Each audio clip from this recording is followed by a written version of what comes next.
नमस्कार दोस्तों, आपके लिए लेकर के आ गए हैं खान सर के बुक्स का जो है पॉलिटी का जो है अनुच्छेद 1 से लेकर के 395 तक के अनुच्छेद को आपको दिखाने वाले हैं।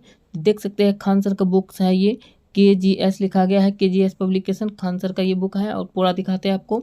और इसमें जो आपको जो है भारतीय संविधान का जो आपको भारतीय संविधान एवं राजस्व व्यवस्था से जुड़े जो है अनुच्छेद 1 से लेकर के यानी जो है आर्टिकल जो है 1 से लेकर के और आर्टिकल 395 तक को पूरा बताने वाले हैं। वीडियो थोड़ा लंबा होगा लेकिन एक भी आपको क्वेश्चन नहीं छूटने वाला है। अनुच्छेद 1 से लेकर के 395 तक में यदि क्वेश्चन पूछा जाएगा तो चलिए आपको जो है वीडियो को पूरा देखना है। यदि आप किसी भी कॉम्पिटेटिव एग्जाम की तैयारी कर रहे हैं तो आपके एग्जाम में इससे बहुत सारे क्वेश्चन पूछे जाते हैं, तो आप लोग वीडियो को पूरा देखिएगा। देख सकते हैं खान सर का बुक्स का है, भारतीय संविधान का जो है ये बुक्स है, खान ग्लोबल स्टडीज यहाँ पर भी लिखा गया है। यहाँ से क्वेश्चन शुरू है, तो आप लोग जो है वीडियो को पूरा देखिएगा, लास्ट तक देखिएगा और आपको क्वेश्चन नहीं छूटने वाला है। तो चलिए देख सकते हैं यहाँ से हम आपको शुरू करते हैं। भारतीय संविधान का जो है संविधान के अनुच्छेद यहाँ से अनुच्छेद में है, पहला भाग जो है इसमें है संघ एवं राज्य क्षेत्र। संविधान के पहला भाग में जो है ये आ जाता है संघ एवं राज्य क्षेत्र, और इसमें जो है आता है अनुच्छेद 1 में देख सकते हैं। अनुच्छेद 1 में जो है रखा गया है संघ का नाम और राज्य क्षेत्र को अनुच्छेद 1 में रखा गया है।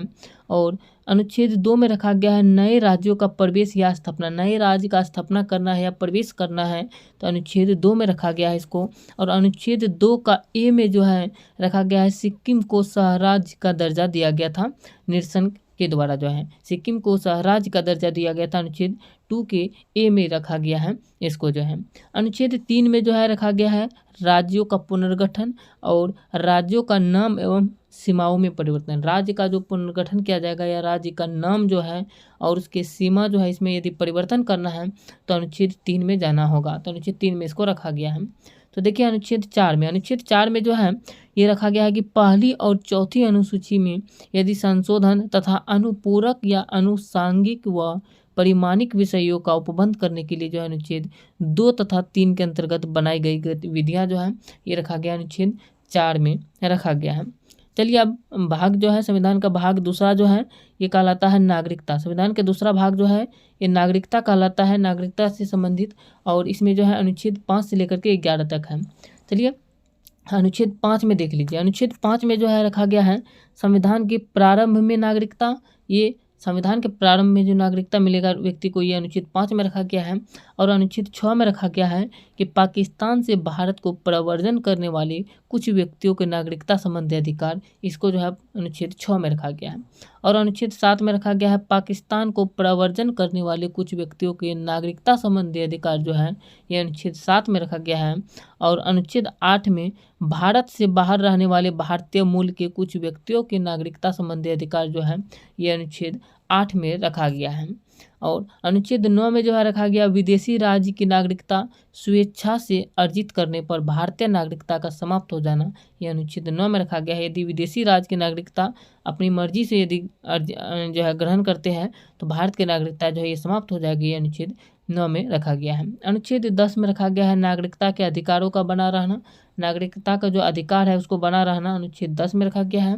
और अनुच्छेद 11 में रखा गया है सांसद को नागरिकता के संदर्भ में विधि बनाने की शक्ति जो है ये अनुच्छेद 11 में है। चलिए अब भाग तीसरा देख लेते हैं। संविधान का जो भाग तीसरा है इसमें रखा गया मौलिक अधिकार। मौलिक अधिकार जो है ये अनुच्छेद 12 से लेकर के यदि देखें तो अनुच्छेद 35 तक में जो है मौलिक अधिकार को रखा गया है, अनुच्छेद 12 से लेकर के अनुच्छेद 35 तक में। तो देखिए अनुच्छेद 12 में क्या रखा गया है।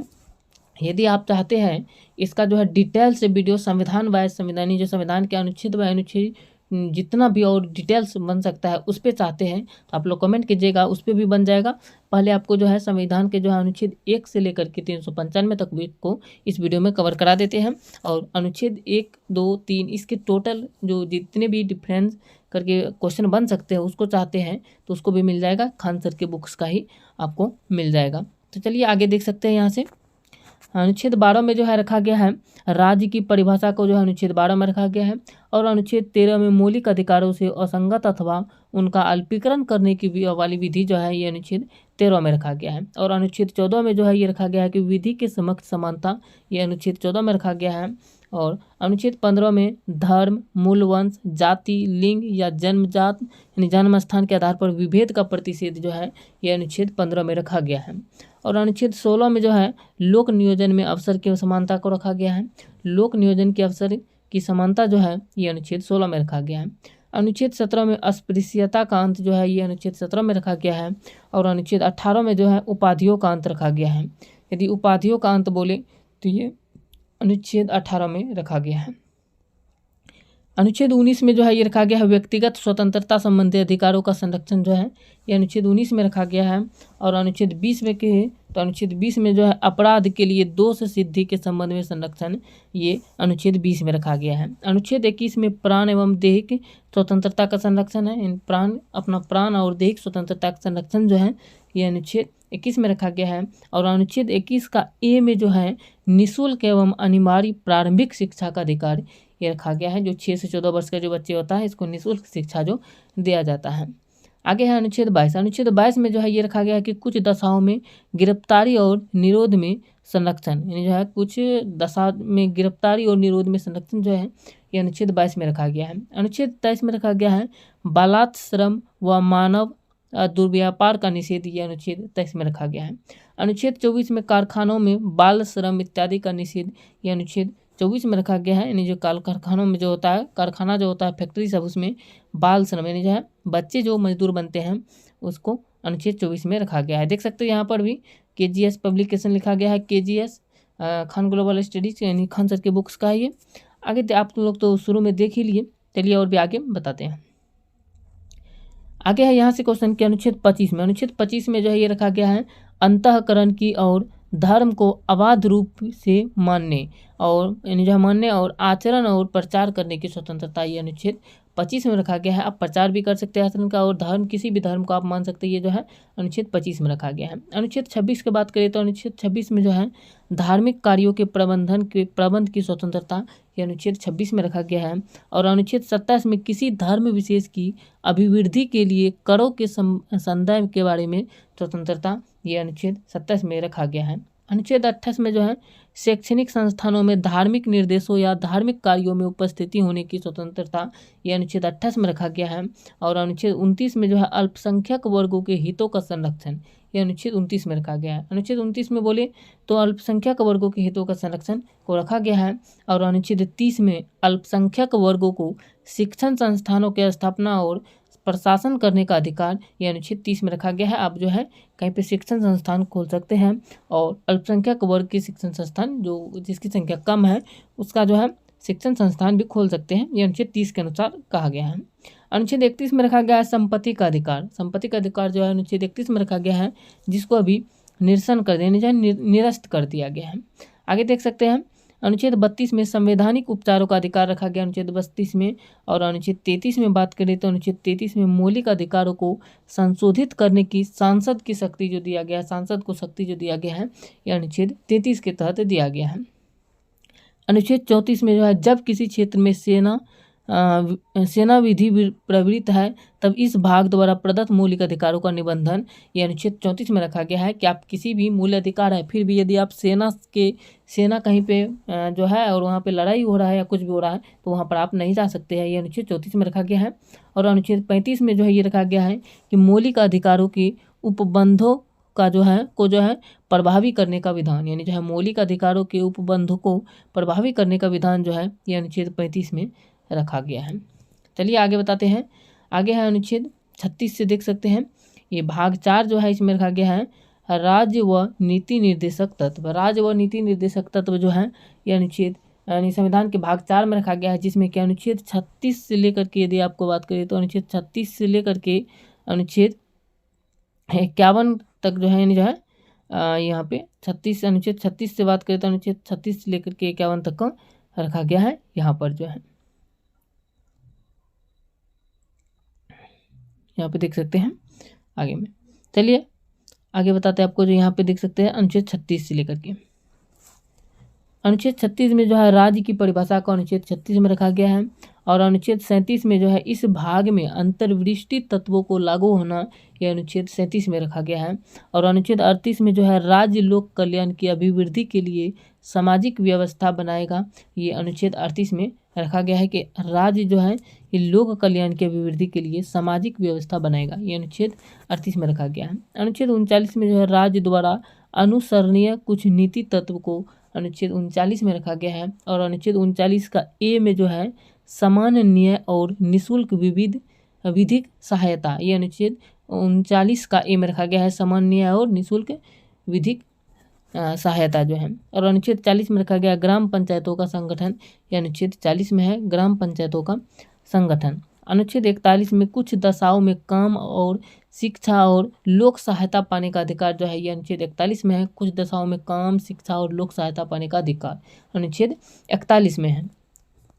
आगे देख सकते हैं अनुच्छेद 42 जो है काम की न्यायसंगत और मनोविचित दशाओं का तथा प्रसूति सहायता का उपबंध, ये जो है अनुच्छेद 42 में रखा गया है। अनुच्छेद 43 में कर्मकारों के लिए निर्वाह मजदूरी इत्यादि जो है, ये अनुच्छेद 43 में रखा गया है।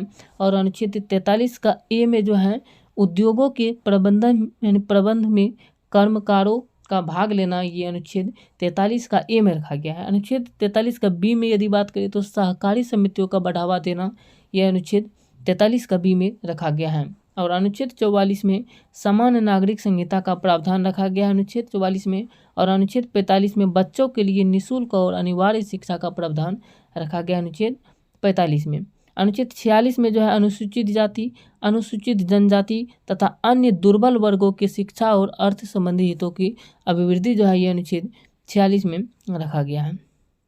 आगे देख सकते हैं अनुच्छेद 46 के बाद जो है अनुच्छेद 47 में। अनुच्छेद 47 में जो है यहाँ पे देखें तो अनुच्छेद 47 में जो है पोषाहार स्तर और जीवन स्तर को ऊंचा करने तथा लोक स्वास्थ्य को सुधार करने का प्रावधान जो है अनुच्छेद 47 में रखा गया है। और अनुच्छेद 48 में जो है ये कृषि और पशुपालन का संगठन को अनुच्छेद 48 में रखा गया है। अनुच्छेद 48 का ए में तो पर्यावरण का संरक्षण व संवर्धन तथा वन और वन्य जीवों का रक्षा जो है अनुच्छेद 48 का ए में रखा गया है। अनुच्छेद 49 में तो राष्ट्रीय महत्व के स्मारकों, संस्थानों और वस्तुओं का संरक्षण, ये अनुच्छेद 49 में रखा गया है। और अनुच्छेद 50 में कार्यपालिका से न्यायपालिका का पृथक्करण, ये अनुच्छेद 50 में रखा गया है। अनुच्छेद 51 में अंतर्राष्ट्रीय शांति और सुरक्षा की अभिवृद्धि जो है ये अनुच्छेद 51 में रखा गया है, अंतर्राष्ट्रीय शांति और सुरक्षा की अभिवृद्धि। आप लोग चाहे तो इसको नोट कर सकते हैं कॉपी में, और आप इसको यदि 2 बार 1 से 2 बार पढ़ेंगे तो आप लोगों को और भी अच्छे तरीके से याद हो जाएगा। या तो आप जो है वीडियो को ही 1 से 2 बार देखिएगा तो बहुत ही अच्छे तरीके से समझ में आएगा और इसके बाद याद हो जाएगा। चलिए आगे देख सकते हैं अनुच्छेद 51 का ए में जो है मौलिक कर्तव्य को रखा गया है, अनुच्छेद 51 के ए में जो है। इसके बाद अनुच्छेद 52 में बात करें तो अनुच्छेद 52 में जो है यानी अनुच्छेद 52 में भारत के राष्ट्रपति को अनुच्छेद 52 में रखा गया है। और अनुच्छेद 53 में संघ की कार्यपालिका शक्ति को रखा गया है।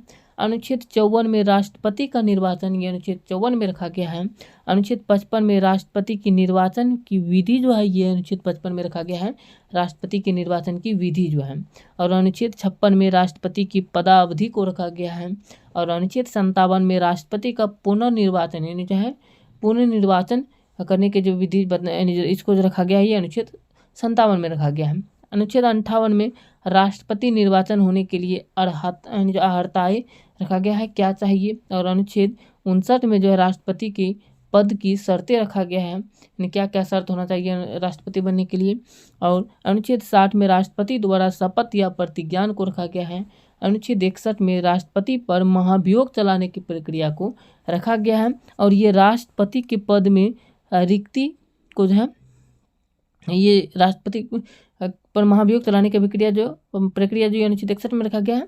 और अनुच्छेद 62 में बात करें तो राष्ट्रपति के पद में रिक्ति को भरने के लिए निर्वाचन करने का समय और आकस्मिक रिक्ति को भरने के लिए निर्वाचित व्यक्ति की पदावधि जो है, ये अनुच्छेद 62 में रखा गया है। और अनुच्छेद 63 में भारत के उपराष्ट्रपति को रखा गया है। भारत के उपराष्ट्रपति के बारे में अनुच्छेद 53 में कहा गया है। आगे देख सकते हैं अनुच्छेद 63 में कहा गया है भारत के उपराष्ट्रपति के बारे में। अनुच्छेद 64 की बात करें तो अनुच्छेद 64 में जो है उपराष्ट्रपति राज्यसभा का पदेन सभापति होता है, ये अनुच्छेद 64 में कहा गया है। और अनुच्छेद 65 में कहा गया है कि राष्ट्रपति के पद में आकस्मिक रिक्ति के दौरान या उसके अनुपस्थिति में उपराष्ट्रपति का राष्ट्रपति के रूप में कार्य करना या उसके कृत्यों का निर्वहन करना, ये अनुच्छेद 65 में रखा गया है। अनुच्छेद 66 में उपराष्ट्रपति का निर्वाचन को रखा गया है और अनुच्छेद 67 में जो है उपराष्ट्रपति की पदावधि को, यह उपराष्ट्रपति जो है इसके पद की अवधि के बारे में जो है अनुच्छेद 67 में रखा गया है। अनुच्छेद 68 में जो है रखा गया है कि उपराष्ट्रपति के पद में रिक्ति को भरने के लिए निर्वाचन करने का समय और आकस्मिक रिक्ति को भरने के लिए निर्वाचित व्यक्ति की पदावधि जो है ये अनुच्छेद 68 में रखा गया है। अनुच्छेद 69 में जो है उपराष्ट्रपति द्वारा शपथ या प्रतिज्ञान को रखा गया है और अनुच्छेद 70 में अन्य आकस्मिकताओं में जो है राष्ट्रपति के कृत्यों का निर्वहन जो है ये अनुच्छेद 70 में रखा गया है और अनुच्छेद 71 में जो है राष्ट्रपति या उपराष्ट्रपति के निर्वाचन से संबंधित विषय को रखा गया है। अनुच्छेद 72 में राष्ट्रपति की क्षमादान शक्ति को रखा गया है और अनुच्छेद 73 में जो है संघ की कार्यपालिका शक्ति का विस्तार से जो है चर्चा किया गया है। ये अनुच्छेद 73 में इसको रखा गया है। आगे देख सकते हैं केंद्रीय मंत्रिपरिषद और भारत की महान्यायवादी के बारे में। अनुच्छेद 74 में जो है राष्ट्रपति को सहायता और सलाह देने के लिए मंत्रिपरिषद जो है इसको जो होता है, ये अनुच्छेद 74 में रखा गया है और अनुच्छेद 75 में जो है ये रखा गया है कि प्रधानमंत्री सहित अन्य मंत्रियों के बारे में अन्य उपबंध जो है ये अनुच्छेद 75 में रखा गया है। अनुच्छेद 76 में जो है ये भारत का महान्यायवादी अनुच्छेद 76 में रखा गया है और अनुच्छेद 77 में भारत सरकार के कार्य का संचालन जो है ये अनुच्छेद 77 में रखा गया है और अनुच्छेद 78 में राष्ट्रपति को जानकारी देने इत्यादि के संबंध में प्रधानमंत्री के कर्तव्य को जो है ये अनुच्छेद 78 में रखा गया है। जो है राष्ट्रपति को जानकारी देना होगा यदि प्रधानमंत्री कोई कर्तव्य करता है तो, ये जो अनुच्छेद 78 में रखा गया है। चलिए आगे बात करते हैं संसद के बारे में। संसद को यहाँ से अनुच्छेद 79 से जो है 79 में जो है संसद का गठन को रखा गया है और अनुच्छेद 80 में राज्यसभा की संरचना को रखा गया है। अनुच्छेद 81 में लोकसभा की संरचना को रखा गया है और अनुच्छेद 82 में प्रत्येक जनगणना के पश्चात पुनः समायोजन, ये अनुच्छेद 82 में रखा गया है। अनुच्छेद 83 में संसद के दोनों सदनों की अवधि को रखा गया है। अनुच्छेद 84 में संसद की सदस्यता के लिए अर्हता जो है ये रखा गया है और अनुच्छेद 85 में संसद के सत्र 17 अवसाना और विघटन को रखा गया है। अनुच्छेद 86 में सदनों की अभिभाषण का और उनके संदेश भेजने का राष्ट्रपति का अधिकार जो है ये अनुच्छेद 86 में रखा गया है और अनुच्छेद 87 में राष्ट्रपति का विशेष अभिभाषण को रखा गया है अनुच्छेद 87 में और अनुच्छेद 88 में जो है सदनों के बारे में मंत्रियों और महान्यायवादी के अधिकार को रखा गया है, अनुच्छेद 88 में रखा गया है और अनुच्छेद 89 में जो है राज्यसभा का सभापति और उपसभापति को रखा गया है, ये अनुच्छेद 89 में और अनुच्छेद 90 में जो है उपसभापति का पद रिक्त होना, पद त्याग और पद से हटाया जाना, ये अनुच्छेद 90 में रखा गया है। चलिए आगे बात करते हैं अनुच्छेद 91 से।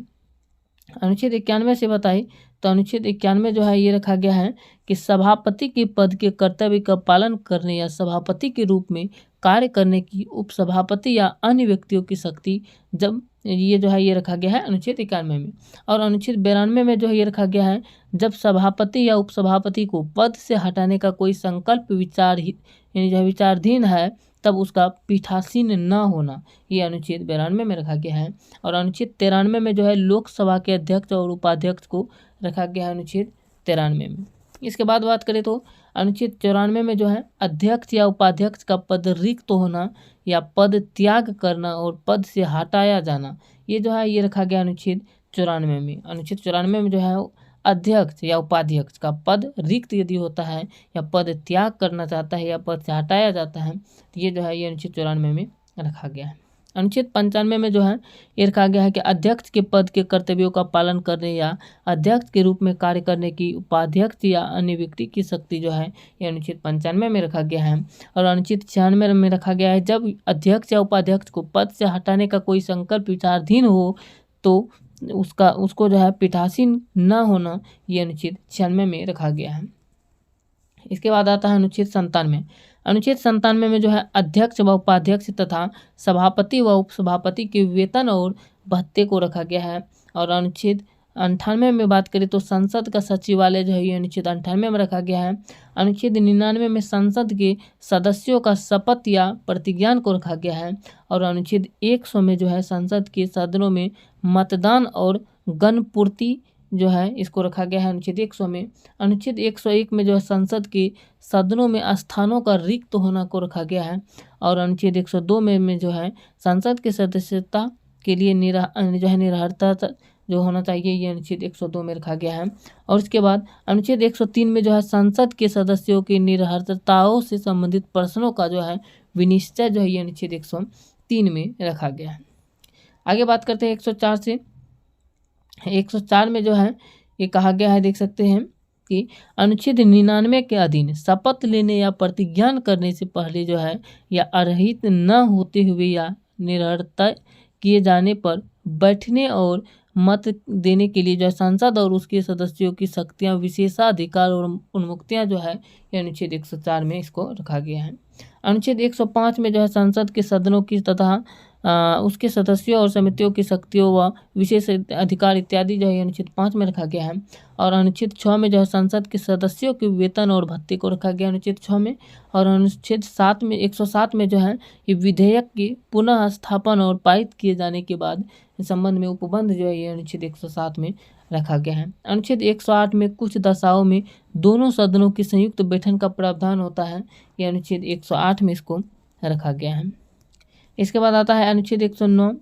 अनुच्छेद 109 में जो है देख सकते हैं ये कहा गया है, अनुच्छेद 109 में धन विधेयक के संबंध में विशेष प्रक्रिया जो है ये अनुच्छेद 109 में रखा गया है।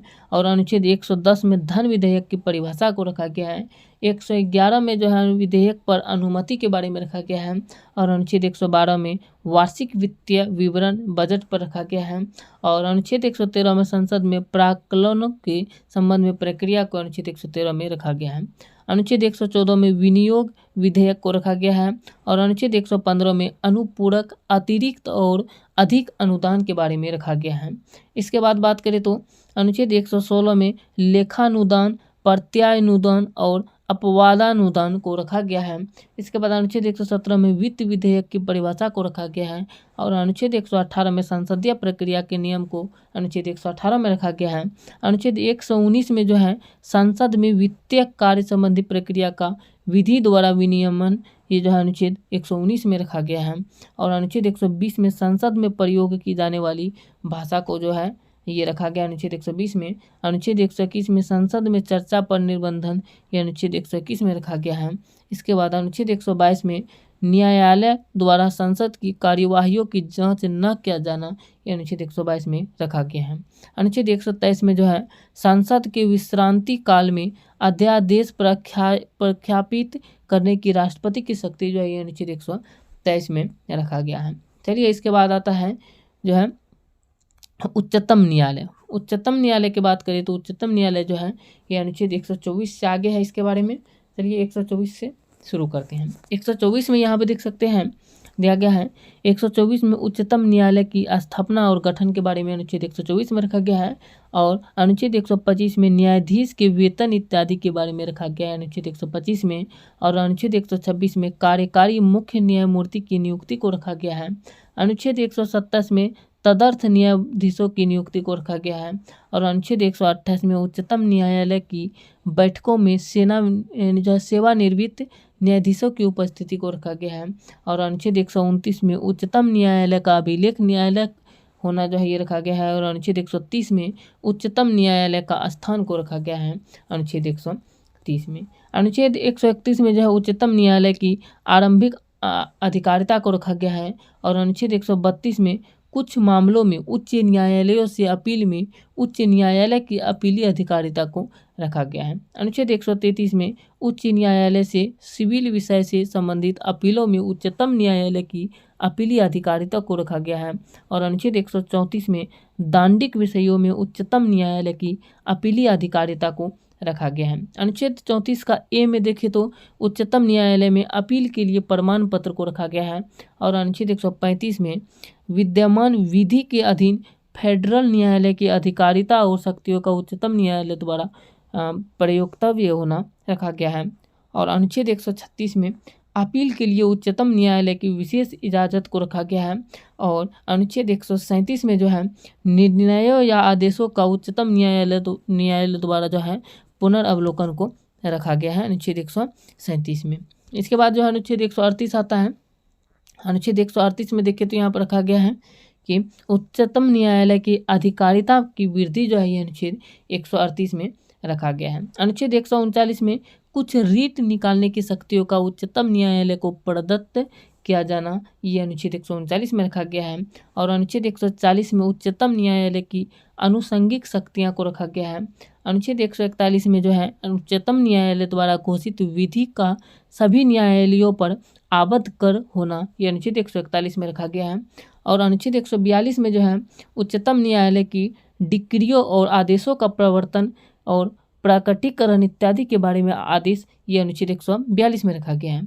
अनुच्छेद 143 में जो है उच्चतम न्यायालय से परामर्श करने की राष्ट्रपति की शक्ति जो है ये अनुच्छेद 143 में रखा गया है। इसके बाद आता है अनुच्छेद 144। 144 में देखें तो यहाँ पर देख सकते हैं 144 में सिविल और न्यायिक प्राधिकारियों और उच्चतम न्यायालयों की सहायता में कार्य किया जाना, ये अनुच्छेद 144 में रखा गया है। अनुच्छेद 145 में जो है न्यायालय के नियम इत्यादि को रखा गया है। और अनुच्छेद 146 में उच्चतम न्यायालय के अधिकारी और सेवक तथा व्यय को रखा गया है। और अनुच्छेद 147 में निर्वाचन को रखा गया है। अनुच्छेद 147 में जो है निर्वाचन को रखा गया है। इसके बाद बात करें तो नियंत्रक एवं महालेखा परीक्षक, नियंत्रक एवं महालेखा परीक्षक का जो है ये रखा गया है अनुच्छेद 48 से 51 में, अनुच्छेद 148 से 151 में। चलिए 148 में देखिए तो 148 में जो है भारत का नियंत्रक महालेखा परीक्षक को रखा गया है। और अनुच्छेद 149 में नियंत्रक महालेखा परीक्षक के कर्तव्य और शक्तियां को रखा गया है। और अनुच्छेद 150 में संघ और राज्यों के लेखाओं का प्रारूप को रखा गया है। और अनुच्छेद 151 में समपरीक्षा प्रतिवेदन को रखा गया है। इसके बाद आता है राज्यपाल के बारे में। राज्यपाल के बारे में जो है अनुच्छेद 152 से आगे है और 162 तक। चलिए बात करते हैं 152 से 162 तक के अनुच्छेद को जो है राज्यपाल से जुड़े। देख सकते हैं अनुच्छेद 152 में जो है राज्य की परिभाषा को रखा गया है। और अनुच्छेद 153 में राज्यों के राज्यपाल के बारे में रखा गया है। और अनुच्छेद 154 में राज्य की कार्यपालिका शक्ति जो है ये अनुच्छेद 154 में रखा गया है। और अनुच्छेद 155 में राज्यपाल की नियुक्ति को रखा गया है। अनुच्छेद 156 में राज्यपाल की पद की अवधि रखा गया है। और अनुच्छेद 157 में राज्यपाल नियुक्त होने के लिए जो है अर्हताएं को रखा गया है। और अनुच्छेद 158 में राज्यपाल के पद के लिए शर्त को रखा गया है। और अनुच्छेद 159 में जो है राज्यपाल द्वारा शपथ या प्रतिज्ञान को रखा गया है। और अनुच्छेद 160 में कुछ आकस्मिकताओं में राज्यपाल के कृत्यों का निर्वहन को रखा गया है।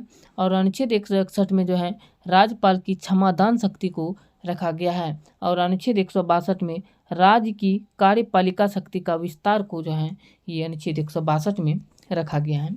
इसके बाद आता है राज्य मंत्री जो है राज्य मंत्री परिषद और महाधिवक्ता। तो राज्य मंत्री परिषद और महाधिवक्ता जो है अनुच्छेद 163 से रखा गया है। और अनुच्छेद 163 से जो है 167 तक रखा गया है राज्य मंत्री परिषद और जो है महाधिवक्ता को।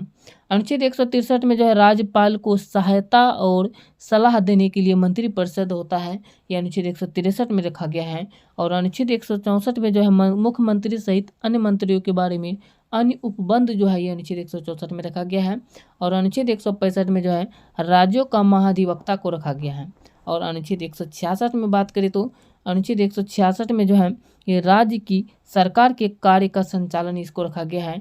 और अनुच्छेद 167 में राज्यपाल को जानकारी देने इत्यादि के संबंध में मुख्यमंत्री के कर्तव्य को रखा गया है, यह अनुच्छेद 167 में। चलिए आगे देख सकते हैं।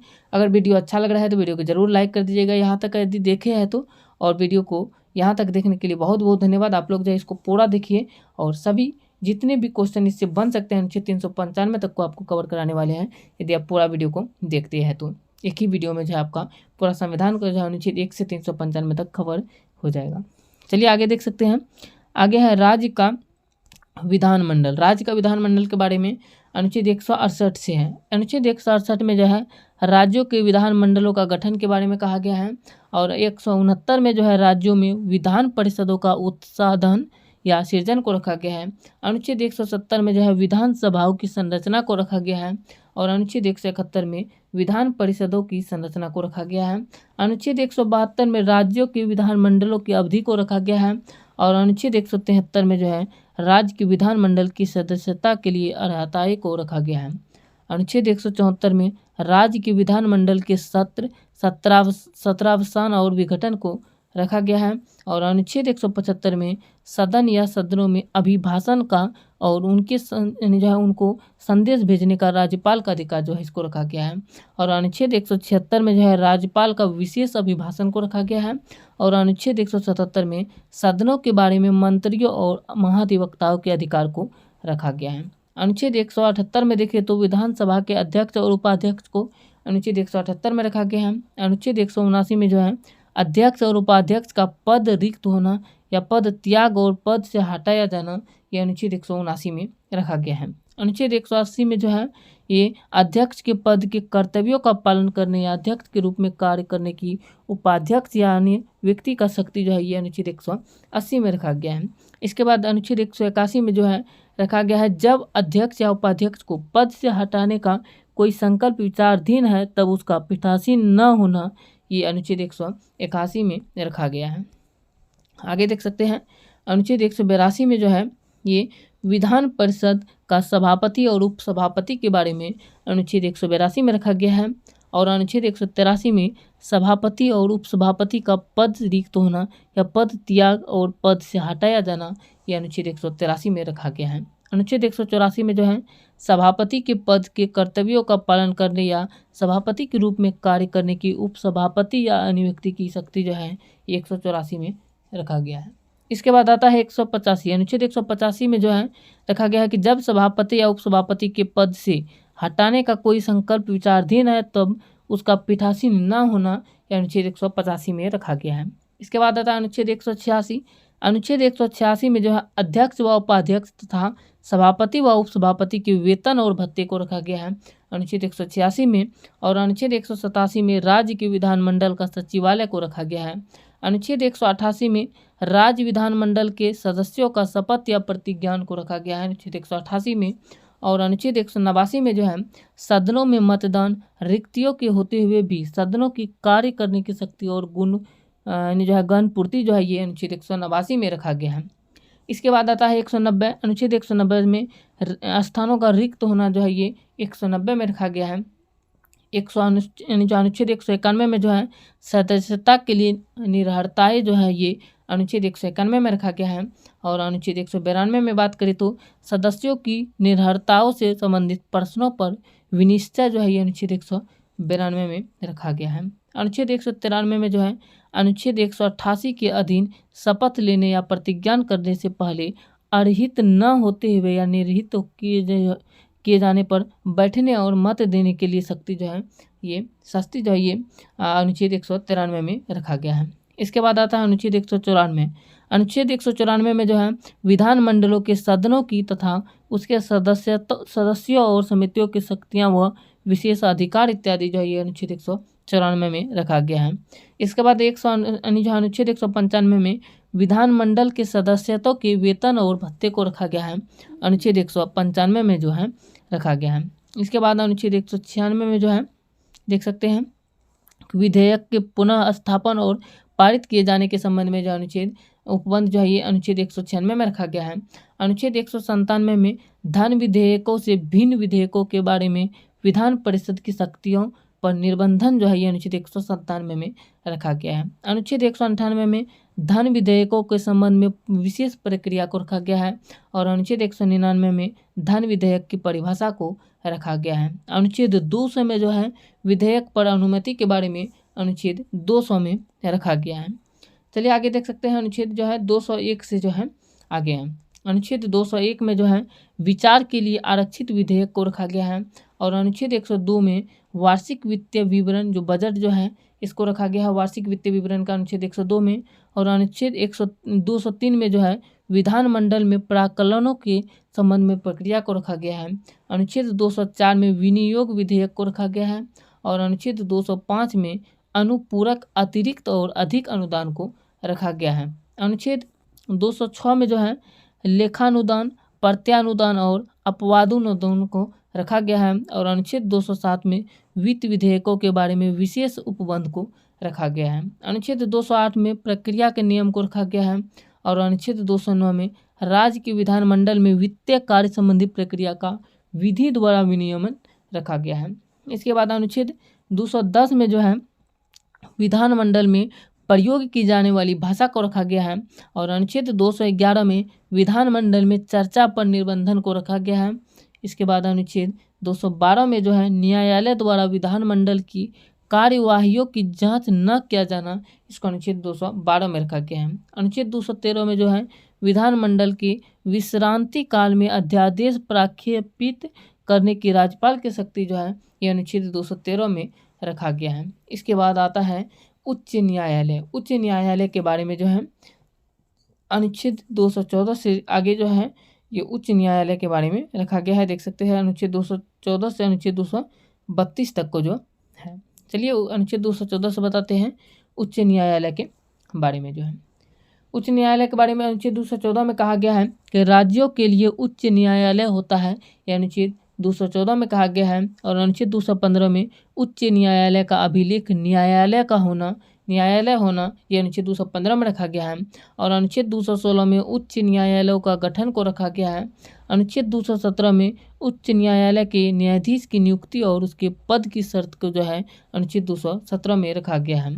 अनुच्छेद 218 में उच्चतम न्यायालय से संबंधित कुछ उपबंधों का उच्च न्यायालय में लागू होना ये रखा गया है। और अनुच्छेद 219 में जो है ये उच्च न्यायालय के न्यायाधीशों द्वारा शपथ अथवा प्रतिज्ञान को रखा गया है। अनुच्छेद 220 में अस्थायी न्यायाधीश रहने के पश्चात विधि व्यवसाय पर निर्बंधन को रखा गया है।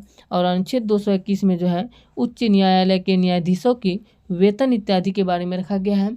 और अनुच्छेद 222 में जो है किसी न्यायाधीश का एक उच्च न्यायालय से दूसरे उच्च न्यायालय का अंतरण यह अनुच्छेद 222 में रखा गया है। इसके बाद अनुच्छेद 223 में जो है कार्यकारी मुख्य न्यायमूर्ति की नियुक्ति को रखा गया है। और अनुच्छेद 224 में अपर और कार्यकारी न्यायाधीशों की नियुक्ति को रखा गया है। और अनुच्छेद 224 के ए में बात करें तो उच्च न्यायालय की बैठक में सेवानिवृत्त न्यायाधीशों की नियुक्ति को अनुच्छेद 224 के ए में रखा गया है। अनुच्छेद 225 में जो है विद्यमान उच्च न्यायालय की अधिकारिता को रखा गया, अनुच्छेद 225 में जो है इसको रखा गया है। इसके बाद आता है अनुच्छेद 226। अनुच्छेद 226 में जो है उच्च न्यायालय को रिट जारी करने की शक्ति जो है ये दिया जो है, ये अनुच्छेद 226 में इसको रखा गया है। अनुच्छेद 227 में उच्च न्यायालय द्वारा अधीनस्थ न्यायालयों के अधीन जो अधीक्षण की शक्ति जो है ये अनुच्छेद 227 में रखा गया है। अनुच्छेद 228 में जो है कुछ मामलों का उच्च न्यायालय का अंतरण जो है ये अनुच्छेद 228 में रखा गया है। और अनुच्छेद 229 में उच्च न्यायालय के अधिकारी या सेवक तथा व्यय जो है ये अनुच्छेद 229 में रखा गया है। अनुच्छेद 230 में उच्च न्यायालय की अधिकारिता का संघ राज्य क्षेत्रों पर विस्तार ये जो है अनुच्छेद 230 में रखा गया है। और अनुच्छेद 231 में 2 या 2 से अधिक राज्यों के लिए एक ही उच्च न्यायालय की स्थापना ये अनुच्छेद 231 में रखा गया है। और अनुच्छेद 232 में कहा गया व्याख्या यानी जो है निर्सित ये जो व्याख्या जो है ये अनुच्छेद 232 में रखा गया है। इसके बाद आता है आगे जो है अनुच्छेद 232 के बाद अधीनस्थ न्यायालय के बारे में अनुच्छेद 233 से है। चलिए आगे बताते हैं अधीनस्थ न्यायालय के बारे में जो है। देख सकते हैं अनुच्छेद 233 में कहा गया है जिला न्यायाधीशों की नियुक्ति जो है ये अनुच्छेद 233 में रखा गया है। और अनुच्छेद 233 का ए में जो है रखा गया है कुछ जिला न्यायाधीशों की नियुक्ति का और उनके द्वारा किए गए निर्णयों इत्यादि का विधान नियम यानी जो है विधि मान्यकरण जो है ये अनुच्छेद 233 के ए में रखा गया है। अनुच्छेद 234 में जो है न्यायिक सेवा में जिला न्यायाधीशों से भिन्न व्यक्तियों की भर्ती रखा गया है। अनुच्छेद 235 में अधीनस्थ न्यायालयों पर नियंत्रण को रखा गया है। अनुच्छेद 236 में निर्वाचन को रखा गया है। और अनुच्छेद 237 में जो है कुछ वर्ग या वर्गों के मजिस्ट्रेटों पर इस अध्याय के उपबंधों का लागू होना यह अनुच्छेद 237 में रखा गया है। इसके बाद आता है प्रथम अनुसूची के भाग बी में राज्य निर्सित यानी जो है अनुच्छेद 238 में जो है राज्य के भाग 6 के प्रावधानों के पहली अनुसूची के भाग बी में लागू होना ये निश्चित हुआ था। ये जो है अनुच्छेद 238 में रखा गया है। इसके बाद आता है संघ राज्य क्षेत्र। संघ राज्य क्षेत्र जो है ये अनुच्छेद 239 से और अनुच्छेद 242 तक है संघ राज्य क्षेत्र के बारे में। चलिए आगे देख सकते हैं। अनुच्छेद 239 में जो है संघ राज्य क्षेत्रों का प्रशासन को रखा गया है। अनुच्छेद 239 का ए में जो है कुछ संघ एवं जो है कुछ संघ राज्य क्षेत्रों के लिए स्थानीय विधानमंडलों या मंत्रि परिषदों का या दोनों का सृजन जो है ये अनुच्छेद 239 के ए में रखा गया है। और अनुच्छेद 239 का ए में जो रखा गया है दिल्ली के संबंध में विशेष उपबंध, यानी जहाँ अनुच्छेद 239 का ए में जो है दिल्ली के संबंध में विशेष उपबंध को रखा गया है। और अनुच्छेद 239 के ए के बी में जो है रखा गया है संवैधानिक तंत्र के विफल हो जाने की दशा में उपबंध को रखा गया है। और अनुच्छेद 239 के बी में रखा गया है विधानमंडल में के जो है विश्रांति काल में अध्यादेश प्रख्यापित करने का प्रशासन की शक्ति। अनुच्छेद 240 में रखा गया है कुछ संघ राज्य क्षेत्रों के लिए विनियम बनाने की राष्ट्रपति की शक्ति जो है अनुच्छेद 240 में रखा गया है। अनुच्छेद 241 में जो है संघ राज्य क्षेत्रों के लिए उच्च न्यायालय होता है, ये रखा गया है। और अनुच्छेद 242 में कुर्ग को रखा गया है निश्चित के बारे में, कुर्ग को जो है ये अनुच्छेद 242 में रखा गया है। इसके बाद आता है पंचायत के बारे में। अनुच्छेद 242 के बाद आता है पंचायत के बारे में। और पंचायत के बारे में जो है अनुच्छेद 243 से जो है अनुच्छेद 243 के ओ तक रखा गया है। अनुच्छेद 243 में ही बहुत सारे इसके भाग हैं। चलिए बताते हैं अनुच्छेद 243 के से जो है पंचायत के बारे में जो है आगे बताते हैं। अनुच्छेद 243 में देखें तो परिभाषा को रखा गया, यानी पंचायत की परिभाषा को रखा गया अनुच्छेद 243 में।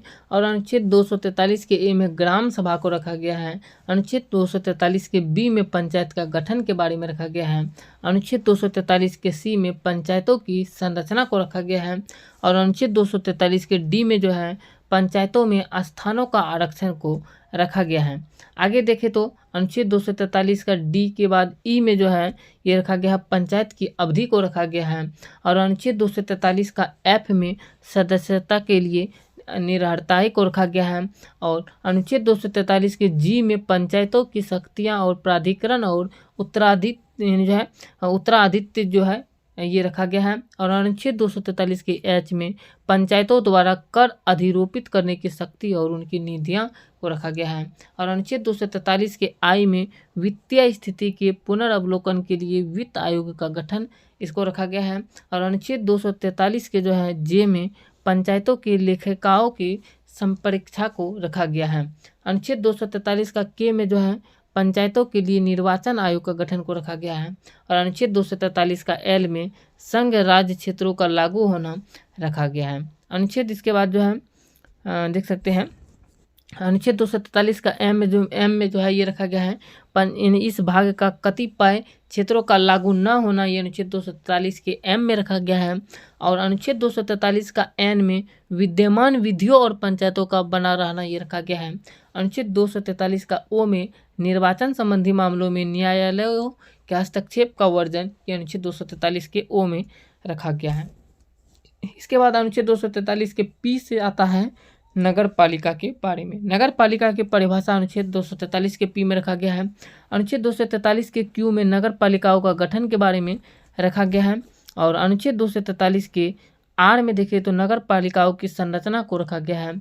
अनुच्छेद 243 के एस में वार्ड समितियों इत्यादि का गठन एवं संरचना के बारे में रखा गया है। अनुच्छेद 243 के टी में जो है स्थानों का आरक्षण को रखा गया है। और अनुच्छेद 243 के यू में नगर पालिकाओं की अवधि को रखा गया है। और अनुच्छेद 243 के भी में जो है सदस्यता के लिए निरहरताई को रखा गया है नगर पालिकाएं के जो है। इसके बाद अनुच्छेद 243 के डब्ल्यू में जो है नगर पालिकाओं की शक्तियाँ, प्राधिकार और उत्तराधित्य जो है ये रखा गया है। अनुच्छेद 243 के एक्स में जो है नगर पालिकाओं द्वारा कर अधिरोपित करने की शक्ति और उनकी निधियां रखा गया है। अनुच्छेद 243 के वाई में वित्त आयोग को रखा गया है। और अनुच्छेद 243 के जेड में जो है ये नगर पालिकाओं की लेखिकाओं की जो है संपरीक्षा को रखा गया है। अनुच्छेद 243 के जेड ए में जो है नगर पालिकाओं के लिए निर्वाचन को रखा गया है। अनुच्छेद 243 के जेड बी में संघ राज्य क्षेत्रों का लागू होना रखा गया है।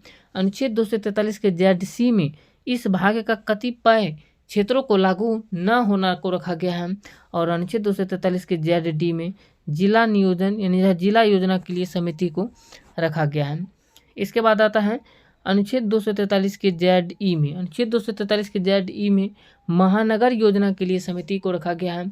और अनुच्छेद 243 के ZF में जो है विद्यमान विधियों और नगर पालिकाओं का बना रहना को रखा गया है। अनुच्छेद 243 के ZG में जो है निर्वाचन संबंधी मामलों में न्यायालयों के हस्तक्षेप का वर्जन को रखा गया है। और अनुच्छेद 243 के ZH में परिभाषा को रखा गया है सहकारी समितियां, जो सहकारी समितियां की परिभाषा को रखा गया है अनुच्छेद 243 के ZH में। अब सहकारी समितियां के बारे में आगे जो है अनुच्छेद में है।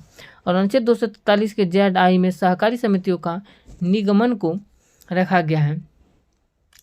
आगे बात करें तो अभी 243 के बारे में ही यहाँ तक है, देख सकते हैं सहकारी समितियाँ जो है इसके बारे तक में।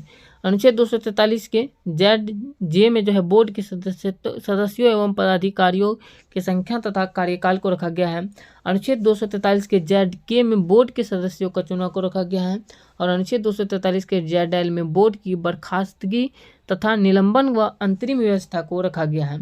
अनुच्छेद 243 के ZM में सहकारी समितियों के लेख का अंकेक्षण को रखा गया है। और अनुच्छेद 243 के ZN में सामान्य सभा की बैठक आहूत करना को रखा गया है। अनुच्छेद 243 के ZO में सदस्य का सूचना पाने का अधिकार को रखा गया है। अनुच्छेद 243 के ZP में रिटर्न को रखा गया है। अनुच्छेद 243 के ZQ में अपराध एवं दंड को रखा गया है। अनुच्छेद 243 के ZR में बहुराज्यव्यापी सहकारी समितियों का आवेदन को रखा गया है। अनुच्छेद 243 के ZS में संघीय क्षेत्रों का आवेदन को रखा गया है। और अनुच्छेद 243 के ZT में वर्तमान कानूनों का जारी रहना ये इसको रखा गया अनुच्छेद 243 के ZT में। इसके बाद आता है अनुसूचित और जनजाति क्षेत्र। अनुसूचित और जनजाति क्षेत्र को जो है अनुच्छेद 244 में रखा गया है। अनुच्छेद 244 में अनुसूचित क्षेत्रों और जनजातीय क्षेत्रों का प्रशासन को रखा गया है। और अनुच्छेद 244 के A में जो है असम के कुछ जनजाति क्षेत्रों को समाविष्ट करने वाला एक स्वशासी राज्य बनाना और उसके लिए स्थानीय विधानमंडल या मंत्रिपरिषद का या दोनों का सृजन होना को रखा गया अनुच्छेद 244 का A में जो है। इसके बाद बात करें तो संघ और राज्यों के मध्य विधायी संबंध को जो है अनुच्छेद 245 से आगे रखा गया है, 245 से रखा गया है। 245 में जो है संसद और राज्यों के विधानमंडलों द्वारा बनाई गई विधियां का विस्तार को रखा गया है। और अनुच्छेद 246 में जो है संसद और राज्यों के विधानमंडलों द्वारा बनाई गई विधियों की विषय सूची को रखा गया है। अनुच्छेद 246 के A में जो है वस्तु और सेवा कर के संबंध में विशेष प्रावधान को रखा गया है। और अनुच्छेद 247 में जो है कुछ अतिरिक्त न्यायालयों की स्थापना का उपबंध करने की संसद की शक्ति को रखा गया है। अनुच्छेद 248 में जो है अवशिष्ट विधायी शक्तियां को रखा गया है। और अनुच्छेद 249 में राज्य सूची के विषय के संबंध में राष्ट्र हित में संसद को विधि बनाने की शक्ति को रखा गया है। इसके बाद आता है अनुच्छेद 250। अनुच्छेद 250 में जो है यह रखा गया है कि यदि आपात की उद्घोषणा प्रवर्तन में हो तो राज्य सूची के विषय के संबंध में विधि बनाने की संसद की शक्ति को जो है ये अनुच्छेद 250 में रखा गया है।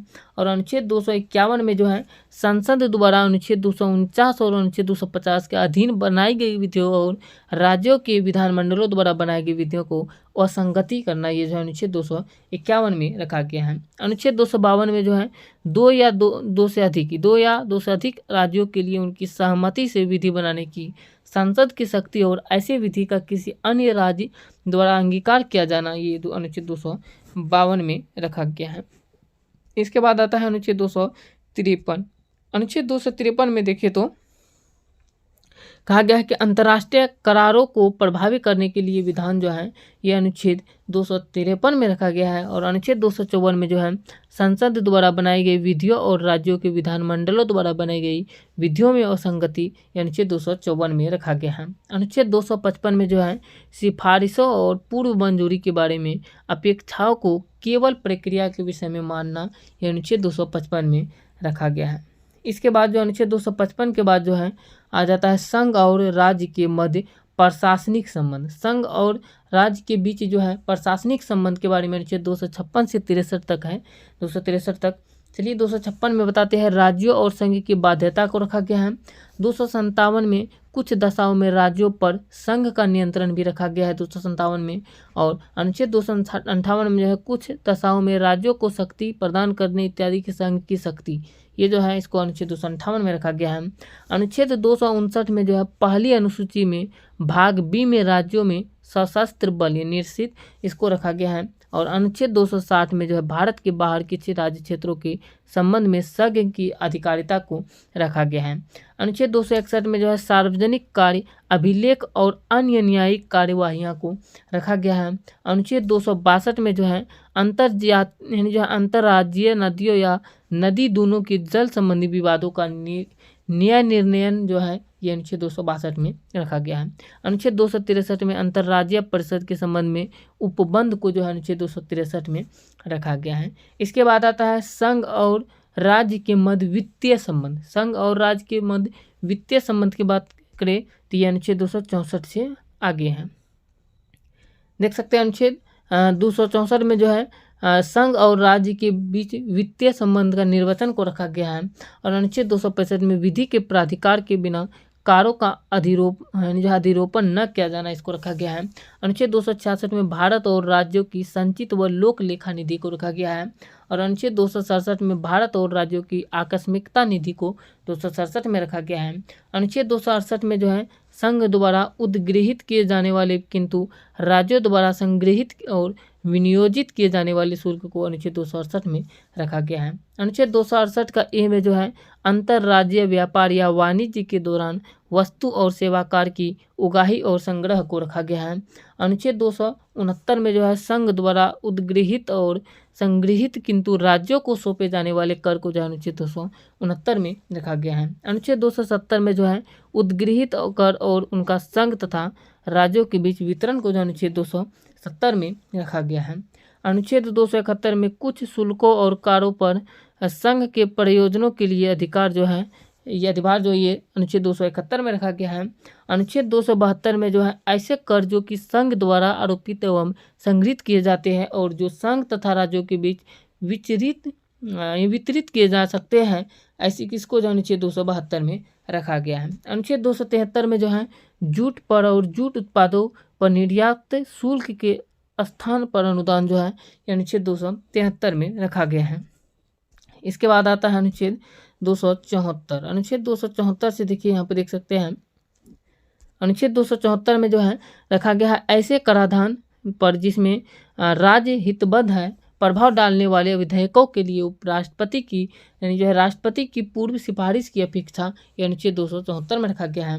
अनुच्छेद 275 में कहा गया कुछ राज्यों को संघ से अनुदान, ये अनुच्छेद 275 में रखा गया है। अनुच्छेद 276 में जो है वृत्तियों, व्यापारियों और आजीविकाओं और नियोजनों पर कर लगाना, ये अनुच्छेद 276 में लगाया गया है। अनुच्छेद 277 में व्यावृत्ति को रखा गया है।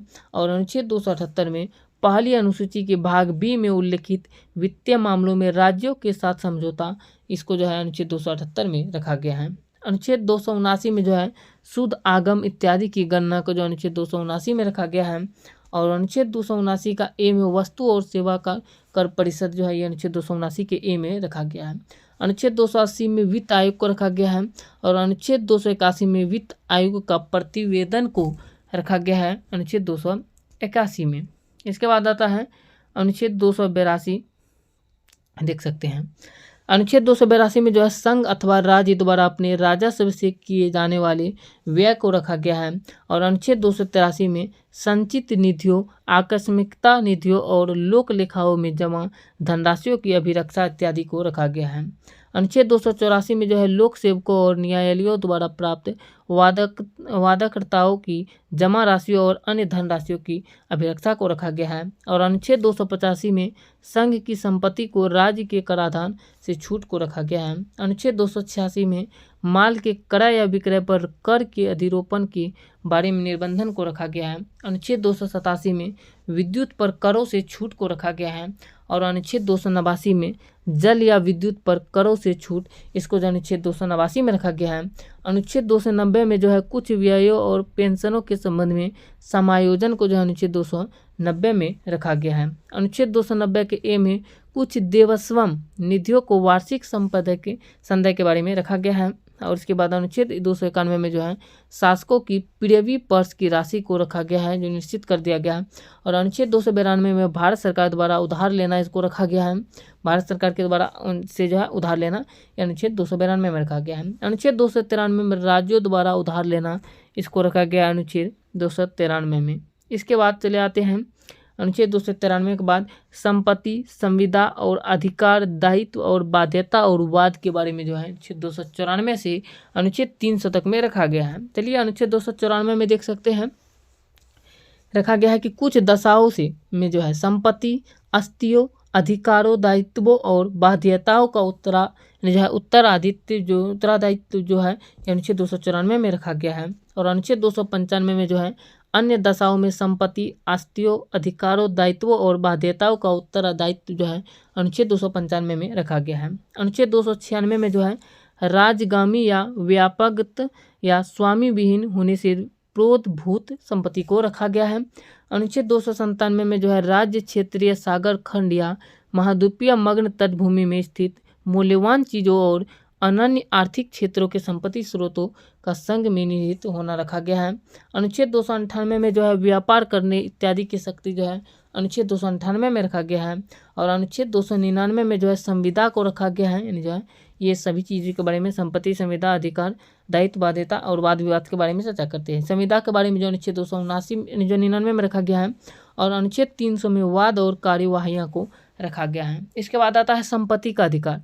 संपत्ति का अधिकार जो अनुच्छेद 300 का ए में रख दिया है, जिसे विधि के प्राधिकार के बिना व्यक्तियों को संपत्ति से वंचित नहीं किया जाना, ये जो है अनुच्छेद 300 के ए में रख दिया गया है। पहले इसको जो था ये मौलिक अधिकार में भी था, जिसमें से ये हटा दिया गया था, यहाँ पे रख दिया, उसको उठा करके जो है अनुच्छेद 300 का ए में रख दिया। इसके बाद आता है भारत के राज्य क्षेत्र के भीतर व्यापार, वाणिज्य और समागम, इसके बारे में जो है रखा गया है अनुच्छेद 301 से।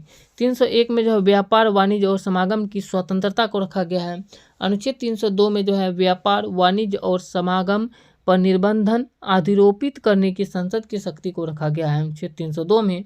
अनुच्छेद 303 में व्यापार और वाणिज्य के संबंध में संघ और राज्यों की विधायी शक्तियों पर निर्बंधन जो है अनुच्छेद 303 में रखा गया है। और अनुच्छेद 304 में जो है राज्यों के बीच व्यापार, वाणिज्य और समागमन पर निर्बंधन को रखा गया अनुच्छेद 304 में। अनुच्छेद 305 में जो है ये विद्यमान विधियों और राज्य के एकाधिकार का उपबंध करने वाली विधियों की व्यावृत्ति जो है ये अनुच्छेद 305 में रखा गया है। अनुच्छेद 306 में जो है पहली अनुसूची के भाग बी में उल्लिखित राज्यों की व्यापार एवं वाणिज्य पर प्रतिबंध लगाने की शक्ति अनुच्छेद 306 में रखा गया है, जो निश्चित हो गया है। आगे अनुच्छेद 307 में अनुच्छेद 301, अनुच्छेद 304 के प्रयोजनों को कार्यान्वित करने के लिए प्राधिकारी की नियुक्ति जो अनुच्छेद 307 में रखा गया है। इसके बाद आता है अनुच्छेद 308। और अनुच्छेद 308 में जो है राज्य और राज्यों के अधीन सेवाएं को अनुच्छेद 308 से 314 तक रखा गया है। देखिए तो अनुच्छेद 308 में जो है निर्वाचन को रखा गया है, संघ और राज्यों के अधीन सेवाई निर्वाचन को 308 में रखा गया है। और अनुच्छेद 309 में जो है संघ या राज्य की सेवा करने वाले व्यक्तियों की भर्ती और सेवा की शर्तें को रखा गया है। अनुच्छेद 310 में जो है संघ या राज्य की सेवा करने वाले व्यक्तियों की पदावधि जो है 310 में रखा गया अनुच्छेद 310 में। अनुच्छेद 311 में जो है संघ या राज्य के अधीन सिविल हैसियत में नियोजित व्यक्तियों का पदच्युत किया जाना या पद से हटाया जाना या पंक्ति में अवनत किया जाना या अनुच्छेद 311 में रखा गया है।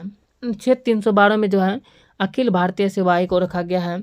और अनुच्छेद 312 के ए में जो है कुछ सेवाओं के अधिकारियों की सेवा की शर्तें में परिवर्तन करने या उन्हें प्रतिसंहत करने की संसद की शक्ति जो अनुच्छेद 312 के ए में रखा गया है। अनुच्छेद 313 में जो है संक्रमण कालीन उपबंध को रखा गया अनुच्छेद 313 में। और अनुच्छेद 314 में कतिपय सेवाओं के पहले से सेवारत अधिकारियों की सुरक्षा से संबंधित प्रावधान को रखा गया अनुच्छेद 314 में। अनुच्छेद 315 में जो है देख सकते हैं लोक सेवा आयोग के बारे में, लोक सेवा आयोग के बारे में रखा गया अनुच्छेद 315 से। अनुच्छेद 315 में जो है संघ और राज्यों के लिए लोक सेवा आयोग को रखा गया है। और अनुच्छेद 316 में सदस्यों की नियुक्ति और पदावधि को रखा गया है। और अनुच्छेद 317 में लोक सेवा आयोग के किसी सदस्य का हटाया जाना और निलंबित किया जाना यह अनुच्छेद 317 में रखा गया है। इसके बाद अनुच्छेद 318 में आयोग के सदस्यों और कर्मचारी वृंद की सेवा की शर्तों के बारे में विनिमय बनाने की शक्ति यह अनुच्छेद 318 में रखा गया है। इसके बाद अनुच्छेद 319 में देखें तो अनुच्छेद 319 में जो है आयोग के सदस्यों द्वारा ऐसे सदस्य न रहने पर पद धारण करने के संबंध में प्रतिषेध यह अनुच्छेद 319 में रखा गया है।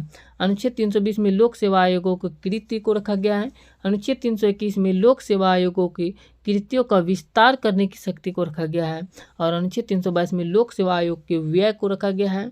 अनुच्छेद 323 में लोक सेवा आयोगों के प्रतिवेदन को रखा गया है। इसके बाद आता है अधिकरण। अधिकरण में जो है अनुच्छेद 323 के ए में जो है प्रशासनिक अधिकरण को रखा गया है। अनुच्छेद 323 के बी में अन्य विषयों के बारे में अधिकरण को रखा गया है। इसके बाद आ जाता है निर्वाचन। निर्वाचन के बारे में जाने तो यहाँ पे अनुच्छेद 324 से रखा गया है, देख सकते हैं अनुच्छेद 329 के ए तक में जो है निर्वाचन के बारे में। अनुच्छेद 324 में जो है रखा गया है निर्वाचन के अधीक्षण, निदेशन और नियंत्रण का निर्वाचन आयोग में निहित होना, यह अनुच्छेद 324 में रखा गया है। अनुच्छेद 325 में जो है धर्म, मूल, वंश, जाति या लिंग के आधार पर किसी व्यक्ति का निर्वाचक नियमावली में सम्मिलित किए जाने के लिए जो है अपात्र न होना और उसके द्वारा किसी विशेष निर्वाचक नियमावली में सम्मिलित किए जाने का वादा न किया जाना, इसको अनुच्छेद 225 में रखा गया है। इसके बाद अनुच्छेद 325 में रखा गया। अनुच्छेद 326 में देखें तो लोकसभा और राज्यों की विधानसभाओं के लिए निर्वाचनों का वयस्क मताधिकार के आधार पर होना, यह अनुच्छेद 326 में रखा गया है। और अनुच्छेद 327 में देखें तो विधानमंडलों के लिए निर्वाचनों के संबंध में उपबंध करने की संसद की शक्ति जो है ये अनुच्छेद 327 में रखा गया है। अनुच्छेद 328 में जो है किसी राज्य के विधानमंडल के लिए निर्वाचनों के संबंध में उपबंध करने की उस विधानमंडल की शक्ति जो है यह अनुच्छेद 328 में रखा गया है। अनुच्छेद 329 में जो है निर्वाचन संबंधी मामलों में न्यायालयों के हस्तक्षेप का वर्जन जो है यह अनुच्छेद 329 में रखा गया है। अनुच्छेद 329 का ए में जो है प्रधानमंत्री तथा लोकसभा अध्यक्ष के मामले में संसद के लिए चुनाव संबंधी विशेष प्रावधान जो है ये अनुच्छेद 329 के ए में रखा गया है, जो निश्चित हो गया है। आगे देख सकते हैं यहाँ पे सब देख सकते हैं KGS पब्लिकेशन का है, यहाँ पे देख सकते हैं खान ग्लोबल स्टडीज यानी खान सर के बुक्स का ही ये सारा। और यहाँ तक आप लोग यदि देख लिए है, कोई भी अगर व्यक्ति यहाँ तक देखे हैं तो आप लोगों को बता दें कि ये सारे के सारे जो आपके एग्जाम में छपने वाला है। आप किसी भी कॉम्पिटिटिव एग्जाम की तैयारी कर रहे हैं तो आपके एग्जाम में पॉलिटी से आता ही अनुच्छेद से जुड़े बहुत सारे क्वेश्चन, और आप यदि सभी को देख लेते हैं तो क्वेश्चन नहीं छोड़ेंगे आप, यदि सभी को जब पूरा वीडियो को देखते हैं तो। तब तक आप लोग वीडियो को एक लाइक भी कर दीजिए और आगे के क्वेश्चन बताते हैं, और वीडियो अच्छा लगे तो एक प्यारा सा कमेंट भी जरूर कर दीजिएगा लाइक के साथ साथ। आगे देख सकते हैं अनुच्छेद 330 से। अनुच्छेद 330 से जो है दिया गया है कुछ वर्गों के संबंध में विशेष उपबंध जो है ये अनुच्छेद 330 से दिया गया है। अनुच्छेद 330 में देखें तो लोकसभा में अनुसूचित जातियों और अनुसूचित जनजातियों के लिए स्थान का आरक्षण जो है अनुच्छेद 330 में दिया गया है। और अनुच्छेद 331 में लोकसभा में आंग्ल भारतीय समुदाय का प्रतिनिधित्व को जो है अनुच्छेद 331 में दिया गया है, जो कि निरसन है। और अनुच्छेद 332 में राज्यों की विधानसभाओं में अनुसूचित जातियों और अनुसूचित जनजातियों के लिए स्थानों का आरक्षण दिया गया है अनुच्छेद 332 में। और अनुच्छेद 333 में जो है राज्यों की विधानसभाओं में आंग्ल भारतीय समुदाय का प्रतिनिधित्व रखा गया है अनुच्छेद 333 में, जो निरसन हो गया है। और इसके बाद अनुच्छेद 334 में जो है एक निश्चित अवधि के पश्चात सीटों का आरक्षण तथा विशेष प्रतिनिधित्व की समाप्ति जो है अनुच्छेद 334 में रखा गया है। अनुच्छेद 334 के बाद जो है अनुच्छेद 335 में कहा गया है सेवाओं और पदों के लिए अनुसूचित जातियों और अनुसूचित जनजातियों के दावे को अनुच्छेद 335 में रखा गया है। अनुच्छेद 336 में जो है कुछ सेवाओं में आंग्ल भारतीय समुदाय के लिए विशेष उपबंध को रखा गया है अनुच्छेद 336 में। इसके बाद आता है अनुच्छेद 337 में आंग्ल भारतीय समुदाय के फायदे के लिए शैक्षिक अनुदान के लिए विशेष उपबंध जो है अनुच्छेद 337 में रखा गया है। अनुच्छेद 338 में राष्ट्रीय अनुसूचित जाति आयोग को रखा गया है। और अनुच्छेद 338 के ए में राष्ट्रीय अनुसूचित जनजाति आयोग को रखा गया है। अनुच्छेद 338 के बी में जो है राष्ट्रीय पिछड़ा वर्ग आयोग को रखा गया है। और अनुच्छेद 339 में अनुसूचित क्षेत्रों के प्रशासन और अनुसूचित जातियों के कल्याण के बारे में संघ का नियंत्रण जो है अनुच्छेद 339 में रखा गया है। अनुच्छेद 340 में जो है पिछड़े वर्गों की दशाओं के अन्वेषण के लिए आयोग की नियुक्ति जो है अनुच्छेद 340 में रखा गया है। इसके बाद आता है अनुच्छेद 341। अनुच्छेद 341 में जो है यह अनुसूचित जातियां को रखा गया है और अनुसूचित जनजातियां को अनुच्छेद 342 में रखा गया है। और अनुच्छेद 342 के ए में सामाजिक और शैक्षणिक पिछड़ा वर्ग को रखा गया है अनुच्छेद 342 के ए में जो है। इसके बाद आ जाता है राज्यसभा के बारे में। राज्यसभा को देखें तो राज्यसभा के बारे में जो है अनुच्छेद 343 से जो है राज्यसभा के बारे में अनुच्छेद 343 से 351 तक में कहा गया है। तो राज्यसभा के परिभाषा जो है राज्यसभा में संघ की परिभाषा अनुच्छेद 343 में रखा गया है। 344 में अनुच्छेद 344 में राज्यसभा के यानी जो है राजभाषा के संबंध में आयोग और संसद की समिति को रखा गया है 344 में। अनुच्छेद 345 में राज्य की राजभाषा या राजभाषाएं को रखा गया है। और अनुच्छेद 346 में एक राज्य और दूसरे राज्य के बीच या किसी राज्य और संघ के बीच पत्रादि की राजभाषा को रखा गया है। और इसके बाद अनुच्छेद 347 में जो है किसी राज्य की जनसंख्या के किसी अनुभाग द्वारा बोली जाने वाली भाषा के संबंध में विशेष उपबंध को रखा गया है। अनुच्छेद 348 में जो है उच्चतम न्यायालय और उच्च न्यायालयों में और अधिनियमों विधेयकों इत्यादि के लिए प्रयोग की जाने वाली भाषा को जो अनुच्छेद 348 में रखा गया है। अनुच्छेद 349 में जो है भाषा से संबंधित कुछ विधियां अधिनियमित करने वाले के लिए विशेष प्रक्रिया को रखा गया है। और अनुच्छेद 350 में जो है व्यथा के निवारण के लिए अभ्यावेदन में प्रयोग की जाने वाली भाषा को अनुच्छेद 350 में रखा गया है। अनुच्छेद 350 के ए में जो है प्राथमिक स्तर पर मातृभाषा में शिक्षा की सुविधा को रखा गया है। और अनुच्छेद 350 के बी में भाषाई अल्पसंख्यक वर्गों के लिए विशेष अधिकारी को रखा गया है। अनुच्छेद 351 में जो है हिंदी भाषा के विकास के लिए निर्देश को अनुच्छेद 351 में रखा गया है। और इसके बाद आ जाता है आपातकालीन प्रावधान। आपातकाल के बारे में जो है प्रावधान अनुच्छेद 352 से जो 360 में कहा गया है। बात करें तो अनुच्छेद 352 में जो है आपात की उद्घोषणा को रखा गया है, उद्घोषणा के बारे में कहा गया है। और अनुच्छेद 353 में आपात की उद्घोषणा का प्रभाव के बारे में कहा गया है। और अनुच्छेद 354 में जो है जब आपात की उद्घोषणा प्रवर्तन में है तब जो है राजस्वों के वितरण संबंधी उपबंधों का लागू होना यह अनुच्छेद 354 में कहा गया है।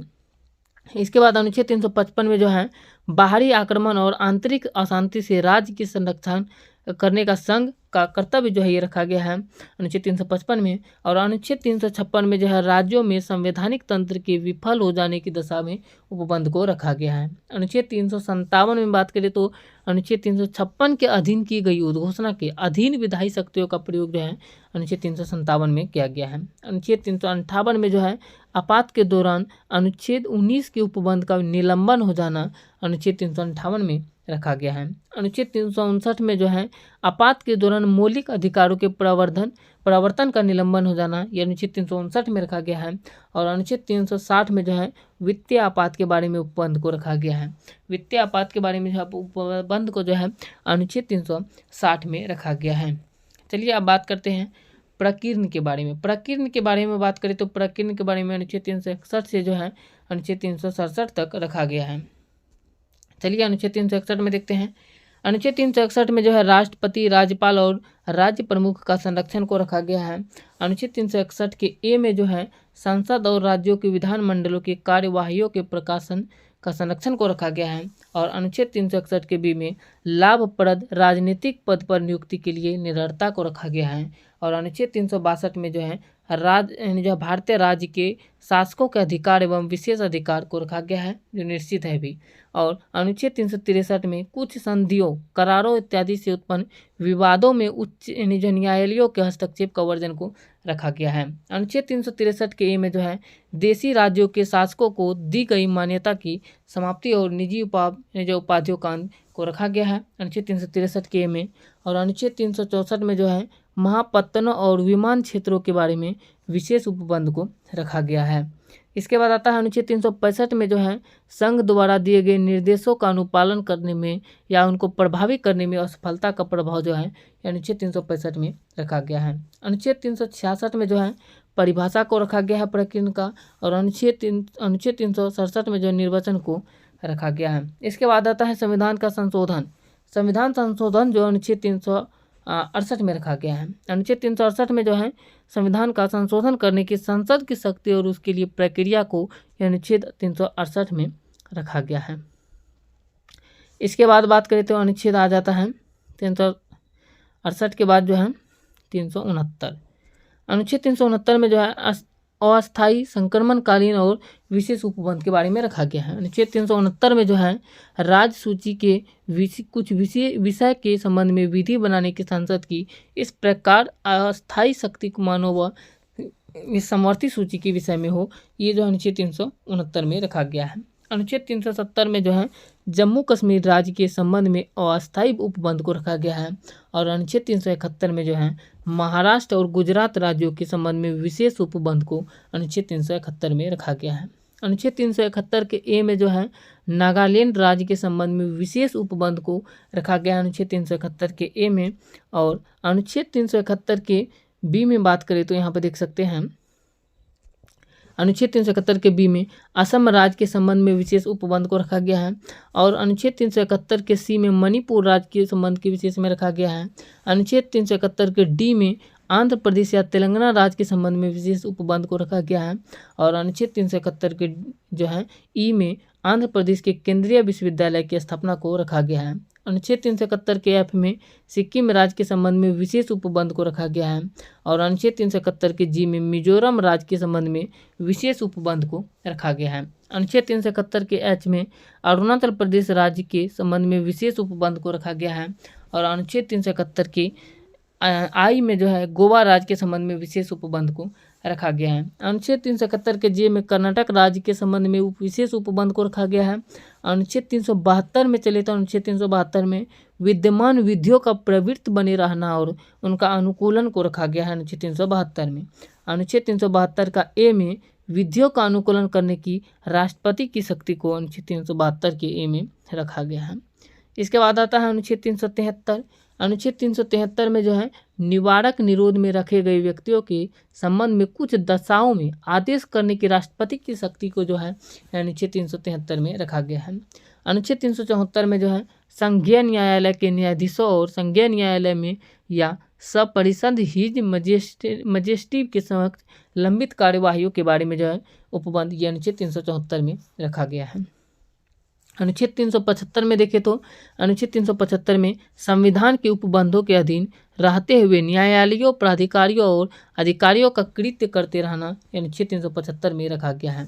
अनुच्छेद 376 में जो है उच्च न्यायालय के न्यायाधीशों के बारे में उपबंध को रखा गया है, और अनुच्छेद 377 में भारत के नियंत्रक महालेखा परीक्षक के बारे में उपबंध को रखा गया है, और अनुच्छेद 378 में जो है लोक सेवा आयोग के बारे में उपबंध को रखा गया है। अनुच्छेद 378 के ए में जो है आंध्र प्रदेश विधानसभा की अवधि के बारे में विशेष उपबंध को रखा गया है, और अनुच्छेद 379 से अनुच्छेद 390 तक में जो है निश्चित कर दिया गया है, इसी को जो है निश्चित को रखा गया है। आगे जो अनुच्छेद 391 में देखें तो अनुच्छेद 391 में जो है कतिपय आकस्मिकता में पहली एवं चौथी अनुसूची में संशोधन के राष्ट्रपति की शक्ति को जो है अनुच्छेद 391 में कहा गया है, और अनुच्छेद 392 में जो है कठिनाइयों को दूर करने की राष्ट्रपति की शक्ति को रखा गया अनुच्छेद 392 में। इसके बाद आ जाता है लास्ट में देखें तो संक्षिप्त नाम प्रारंभ जो हिंदी में प्राधिकृत पाठ है, और निरसन इसको जो अनुच्छेद 393 से 95 में रखा गया है। अनुच्छेद 393 में जो है संक्षिप्त नाम को रखा गया है, छोटा नाम को, और अनुच्छेद 394 में प्रारंभ को रखा गया है किसी चीज़ के, और अनुच्छेद 394 के ए में जो है हिंदी भाषा में प्राधिकृत पाठ को रखा गया है, और अनुच्छेद 395 में जो है निर्सित को रखा गया है। तो यहाँ पे जो है अनुच्छेद 1 से लेकर के अनुच्छेद 395 तक के टोटल 22 भाग, और जो जितने अनुच्छेद थे 22 भाग में टोटल 1 से लेकर के 395 अनुच्छेद तक इसको कवर कर लिए। ये वीडियो कितना लंबा हुआ मुझे भी नहीं पता, ये वीडियो 1 घंटा से ऊपर ही हुआ होगा, जितना भी हुआ होगा। तो आप लोग यदि यहाँ तक देख लिए हैं तो बहुत बहुत धन्यवाद। और वीडियो को आप लोग लाइक कर दीजिएगा। इतना मेहनत से जो है एक ही वीडियो में टोटल अनुच्छेद 1 से लेकर 395 तक के अनुच्छेद को कवर कर दिए। और ये वीडियो अच्छा लगा है तो वीडियो को ज़रूर लाइक कर दीजिएगा, और चैनल पर नए हैं तो चैनल को भी सब्सक्राइब कर लीजिएगा। आपको किस टॉपिक पे जो है मैराथन क्लास चाहिए ये आप लोग कमेंट करके बताइएगा। उस टॉपिक को जो है एक ही वीडियो में कवर करने की कोशिश करेंगे यदि आप कमेंट कीजिएगा तो। मिलते हैं नेक्स्ट वीडियो में, तब तक आप लोग प्यारा सा कमेंट भी कर दीजिए एक ठो। ये वीडियो कैसा लगा। जय हिंद।